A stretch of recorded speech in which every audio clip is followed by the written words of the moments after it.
मैं बहुत स्पष्ट शब्दों में बताना चाहता हूं, महाराष्ट्र में मराठी भाषा का अभिमान रखना ये कोई गलत बात नहीं है, लेकिन भाषा के चलते अगर कोई गुंडागर्दी करेगा तो इसको हम सहन नहीं करने वाले। कोई अगर भाषा के आधार पर मारपीट करेगा तो ये सहन नहीं किया जाएगा। जिस प्रकार की घटना हुई है उसके ऊपर पुलिस ने एफआईआर भी किया और कार्रवाई भी की है, और आगे भी अगर कोई इस प्रकार से भाषा का विवाद करेगा तो उसके ऊपर कानूनन कार्रवाई होगी। हमको हमारी मराठी का अभिमान है, लेकिन भारत की किसी भी भाषा के साथ इस प्रकार से अन्याय नहीं किया जा सकता, ये भी हमको ध्यान में रखना पड़ेगा। और मुझे तो कभी कभी आश्चर्य होता है कि ये लोग अंग्रेजी को गले लगाते हैं और हिंदी के ऊपर विवाद करते हैं।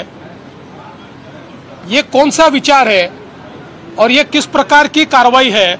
इसलिए इस प्रकार से जो लोग ऐसा कानून हाथ में लेंगे, इनके साथ कड़ी कार्रवाई की जाएगी। एकत्र राहण्यासाठी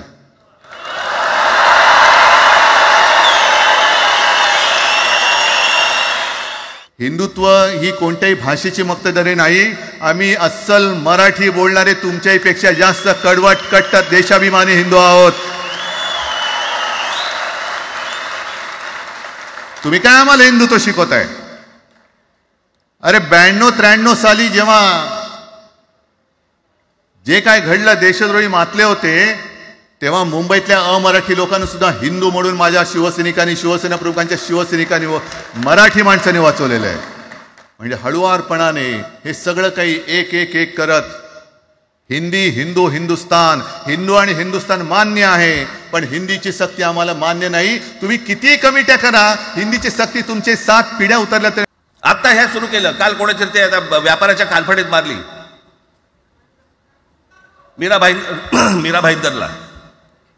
त्याच्या काय इथे लिहिलं होतं काय गुजराती?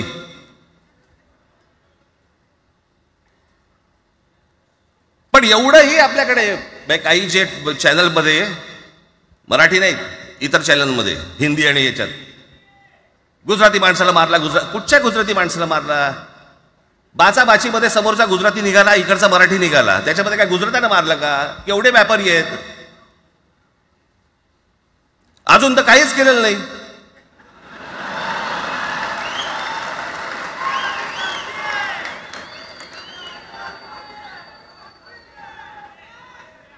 अर्थात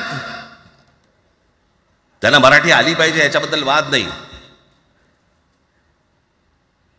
विनाकारण उठसूट काही मारामारी करायची गरज नाही आणि मारायची गरज नाही।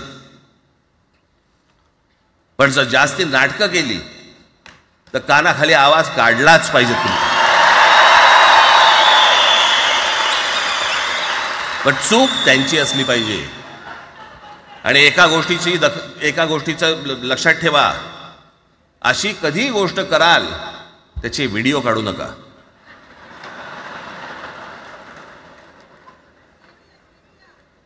आपल्यामध्येच त्यांना कळलं पाहिजे। कळलं का?